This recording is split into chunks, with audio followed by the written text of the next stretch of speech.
Hello and welcome to the podcast where we talk about all things Weiss arts and chill with friends. My name is Liam and today we are here for episode 2 of the Weiss and Chat podcast season 3. And if you are new here and you enjoy what we do, please make sure you hit that subscribe button on YouTube and let me know you enjoy the podcast by hitting that like button.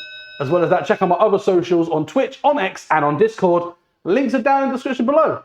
But let's introduce our next guest. And we have Leigh from Cardileigh Sports Cards. My friend, hello. How are you? How you doing, mate? Yes, good. Thank you very much. How's your day been? I just want to say you nailed that. That's the 4th time.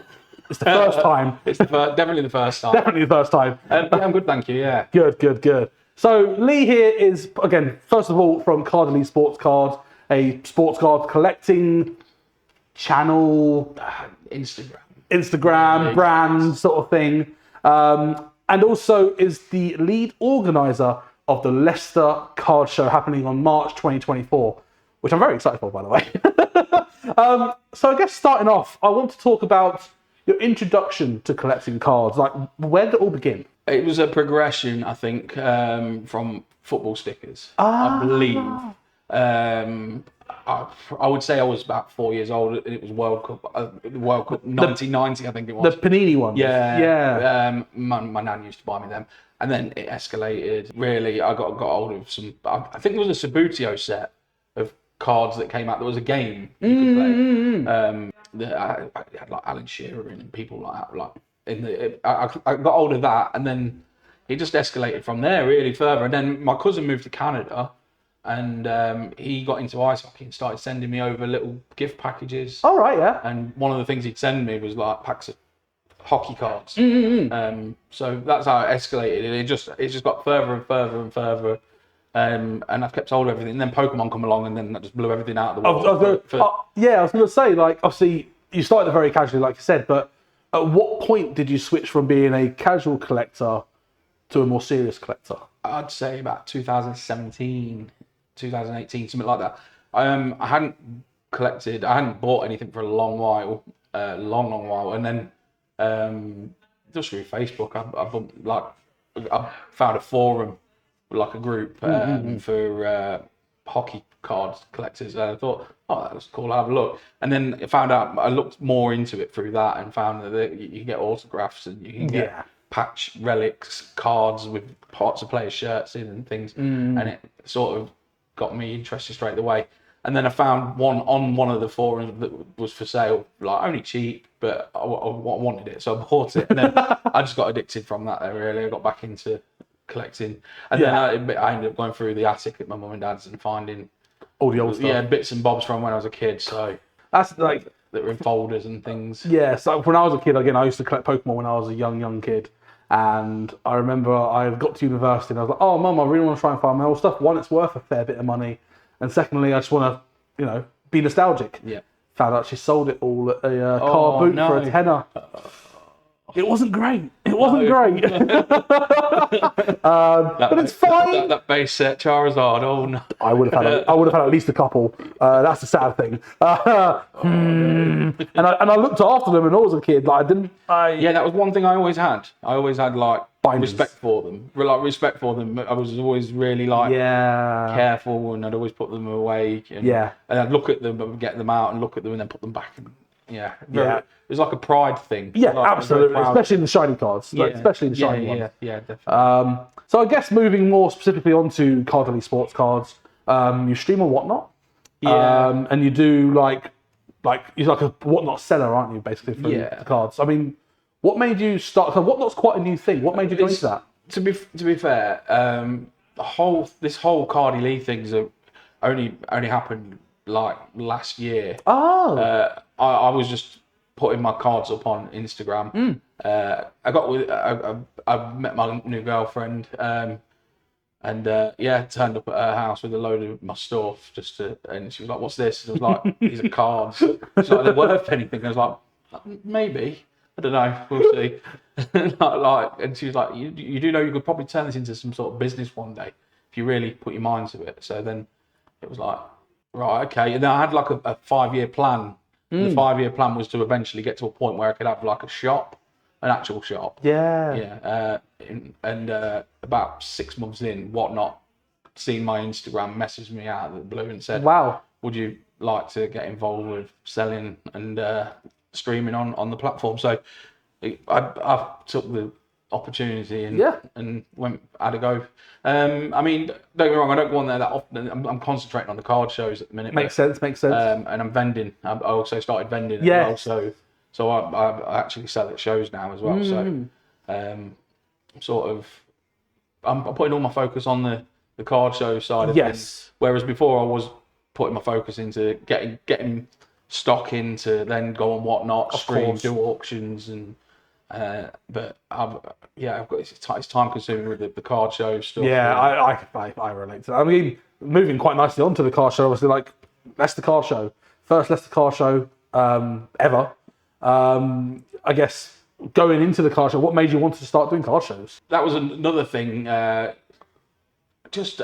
think I accumulated like so much stuff from 2017 to like last year. Yeah, I'd accumulated so much stuff, like thousands and thousands of sports cards, different stuff, and somebody had seen some of my posts and then put me forward. Basically, there was the Manchester Card Show. Yes. Ben, who runs that, he was looking for somebody to sell baseball, and there wasn't anyone available to do the day that got baseball. Somebody tagged me in it, and then it just escalated from there. He then asked me if I wanted to set up and do the Manchester Card Show, so I did, and then it just escalated from that. I just come out of that and was like, I could quite easily vend again and again and again. So yeah, I'm lined up. I've got Norfolk. Yes. I've got Norfolk and I've got Birmingham and Leicester. In at the minute. And these are all part of the UK Card Show brand. It's all so Jack, who little plug for Jack because he's a great guy and he's helped me out massively. But Jack at Trading Card Games. He also runs UK Card Show, the website. So if you want to find out about any card shows that are on in your local area, that's the best place to go. Sure. So Jack's been great. He's sort of took me under his wing a little bit and gave me information and helped me out, like with the idea of, actually I could put on a show. So he runs Norfolk, he runs Cambridge, Birmingham as well. So and he's also got a shop in Littleport. Okay. That sells Pokemon and TCG and stuff. Littleport's in Cambridge. So he's been great. And then from that, my partner's been absolutely incredible. She's very business minded and has been like, you can do it. You can do it. So she's been your project manager. Project manager. Basically, she's been like a wedding organizer, but for a card show. Basically that kind of thing. An event organizer. Literally. Literally. So she was ringing around places to try and find. That was the hard part, is finding a venue. I didn't want to go in too big too soon in case there wasn't the demand, which turns out the demand is there.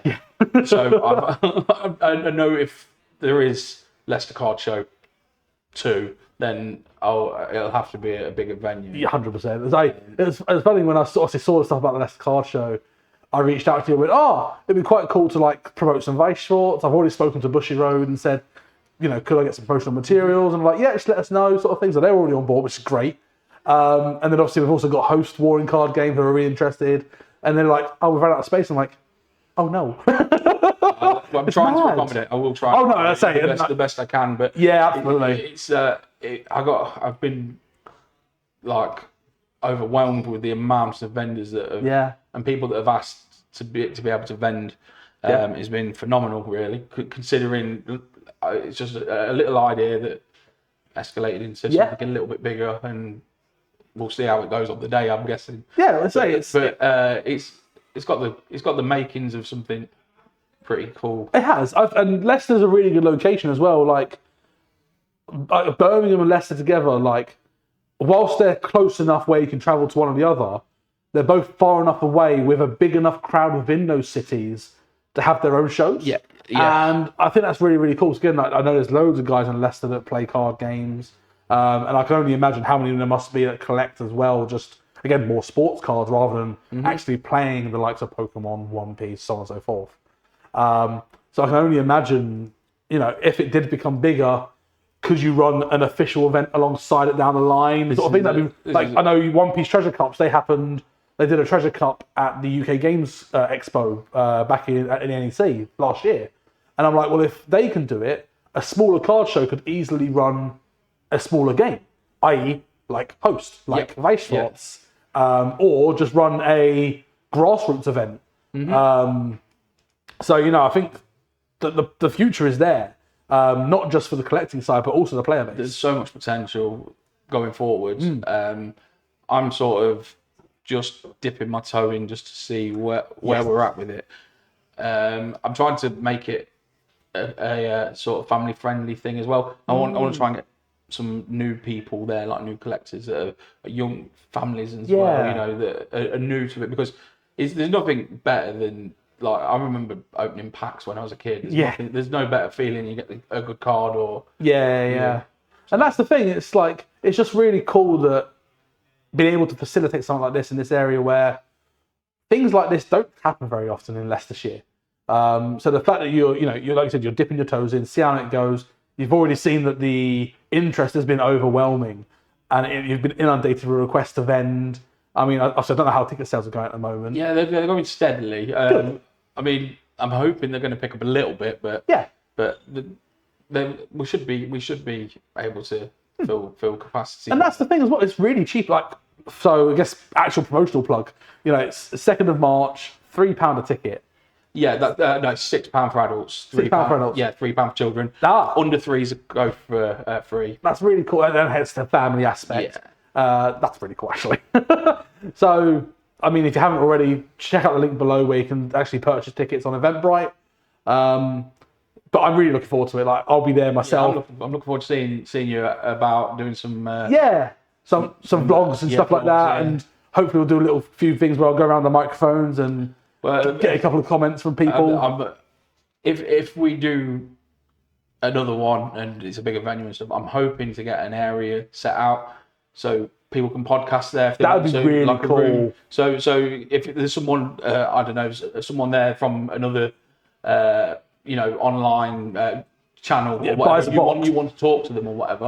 Or they buy a box and they want to record it. Openings and things like that. That would be really cool. So I've got a Roadcaster and some mics and stuff. So all people would need would be an SD card. Nice. Pop in the back. That's really cool. So that's something I'm looking at. But won't be for this one, but no, because the room's not there. But you could probably have like an opening stage as well, like where people can stream their opening, but also people can watch them open as well. Definitely, that'd be really cool. I was trying to get Whatnot to come along, but it just couldn't make it work with our and Tops as well. I tried with Tops, but it's just the scheduling. The scheduling is mental because there's quite a lot of card shows now, and obviously with like Tops, for instance, they're more of the sports side, so they're going to go to a more predominantly sporting card event. Whereas obviously we've got TCG, Pokemon, and sports. So. Yes, and that's the thing is you can either grow it to go one way specifically, or you can make it overarching and sort of again make it a general card show, which I think, in my opinion, is probably the way to go. Yep. I think you're going to capture a bigger audience that way, but at the same time, a specialist show alongside that, or maybe having, if the demand's there, 2 separate shows, one for sports, one specifically for TCGs. Like I said, the possibilities are endless, and you just don't know. I'm just gonna see how this one goes, and as soon as this one's done, we'll figure out whether. Well, I'm pretty certain we're going to end up doing another one, but it's finding somewhere a bit bigger for cheap as well. That's it. It's because you wouldn't believe the prices of some of the venues. I've organised a grassroots event for Weiss slots called the UK Open, and trying to find venues for 50 to 100 players, plus with a room on the side to be able to host commentators for a live stream. Some venues were asking 200, 300 quid for the day, and I'm like, we're asking for £10 entry. That's not gonna work. This is free, basically. Like this is not gonna work. Yeah.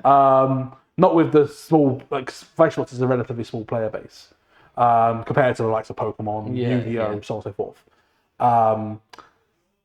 But we got the West End down the road, and they did £75, and I was like, that'll do. And it was a really nice venue. The only difficulty was getting here because Colville is kind of in the middle of nowhere if you not from round Leicestershire. That was the only problem with the venue. But yeah, I can only feel your pain. Trying to find venues is a task. We went round quite a few, and obviously I tried the football clubs. I tried Leicester City. And they could accommodate us, but it was such a risk for the price that they wanted. It was a massive risk for me to go. Yeah, because at the end of the day, if I was doing it, I'd be only doing it for clout, really, just to say it's at Leicester City Football Club, you know. Yeah, exactly. When you could probably get a venue that does exactly the same thing, at half the price. Yeah, so it was a no-brainer, really. I'm hoping everything's going to be all right. I'm still a bit like of course you're going to be a bit nervy about how I'm going to fit everything in, but I think they've told us what our capacity is, and I'm below that, like table-wise. Yeah, so you've got a little bit of playroom, which is nice. Yeah, that's it. So we'll see how it goes. Yeah, well, I've got everything. So I think it'll be really, really cool. It'd be just cool to socialise with people. That's it, especially people of the same like hobbies. Yeah, exactly. So collectors and stuff. Yeah, so I guess if you're in Leicester, around Leicester, or anywhere in the country, make sure you come and check out the Leicester Card Show. Tickets are in the link down below. But apart from that, we're pretty much done with this podcast. Leigh, thanks for coming on, pal. Thank you for having me, mate. I really appreciate it. And before we go, plug away. What do you want to share? Leicester Card Show on Instagram and Facebook and things like that. Obviously, the tickets are on Eventbrite, and my Instagram's Cardileigh Sports Cards, and that's it. Yeah. Fair enough. So thank you for having me, mate. I really appreciate it. No problem. Again, all those links will be down below. But apart from that, that is the end of today's podcast. I hope you enjoyed it. And if you did, please make sure you let me know by hitting that like button. And if you are new here, please hit that subscribe and do all the good stuff on the other socials, on Twitch, on X, and on Discord. But apart from that, thank you so much for watching. And I look forward to seeing you in the next one. Bye!